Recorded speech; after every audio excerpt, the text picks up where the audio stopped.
समंदर के अंदर डूबी हुई मिस्टीरियस सिटीज की तरफ हर कोई ना चाहते हुए भी अट्रैक्ट होता है, और खास तौर पे वो सिटीज जिनके बारे में कोई इंफॉर्मेशन भी नहीं होती। इन मिस्टीरियस सिटीज में अगर सबसे टॉप पे किसी का नाम आता है तो वो नाम है एटलांटिस का। एटलांटिस को समंदर में तलाश करने के लिए एक्सपर्ट्स कई अटेम्प्ट्स कर चुके हैं। इनमें से एक अटेम्प्ट जापान के एक रिमोट आइलैंड के करीब किया गया था जो योनागुनी के नाम से जाना जाता है। यहाँ मौजूद समंदर का पानी ना सिर्फ खौफनाक है बल्कि इस जगह से अक्सर टाइफून्स भी निकलते हैं। साथ साथ यहाँ पानी के अंदर हैमर हेड शार्क्स के टोले भी मंडलाते देखे गए हैं। क्योंकि समंदर के इस खतरनाक हिस्से में डाइविंग करना डीप सी डाइवर्स के लिए एक बहुत बड़ा चैलेंज होता है। इसी वजह से काफी अरसे तक ये जगह एक्सपर्ट्स की नजरों से छुपी हुई थी।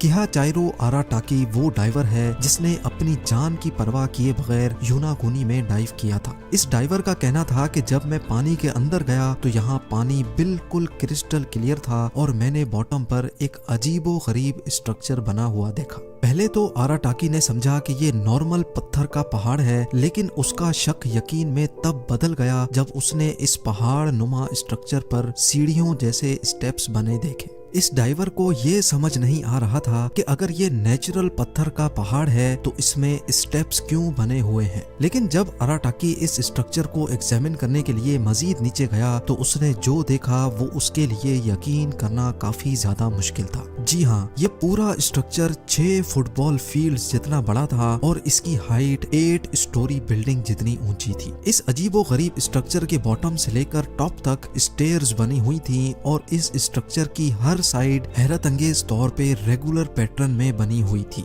ये सब देखने के बाद एक बात तो तय थी कि डीप समंदर में बना ये मिस्टीरियस स्ट्रक्चर नेचुरल तौर पे नहीं बल्कि इसको इंसानों ने ही बनाया है। लेकिन ये असल में चीज क्या है? जब एक्सपर्ट्स को इस मिस्टीरियस स्ट्रक्चर के बारे में मालूम पड़ा तो उनका मानना था कि सिर्फ डाइविंग के जरिए हम इस स्ट्रक्चर के बारे में मजीद जानकारी हासिल नहीं कर सकते, लिहाजा अब वक्त था टेक्नोलॉजी इस्तेमाल करने का। एक्सपर्ट्स ने फैसला किया कि मॉडर्न सोनार टेक्नोलॉजी को इस्तेमाल करके योनागुनी आइलैंड के आसपास समंदर को स्कैन किया जाएगा। सोनार एक ऐसी डिवाइस होती है जिसको जब पानी में डाला जाता है तो वो एक खास साउंड वेव्स फेंकता है। ये साउंड वेव्स समंदर में मौजूद डिफरेंट चीजों से टकरा कर रिफ्लेक्ट होती है और तभी एक रिसीवर रिफ्लेक्टेड साउंड वेव्स को कैप्चर करता है और फिर कंप्यूटर की मदद से उसका एक 3D मॉडल बनाया जाता है। सोनार स्कैनिंग टीम योनागुनी आइलैंड के पास पहुंची और उन्होंने यहाँ समंदर के बॉटम का कंप्लीट स्कैन किया। जब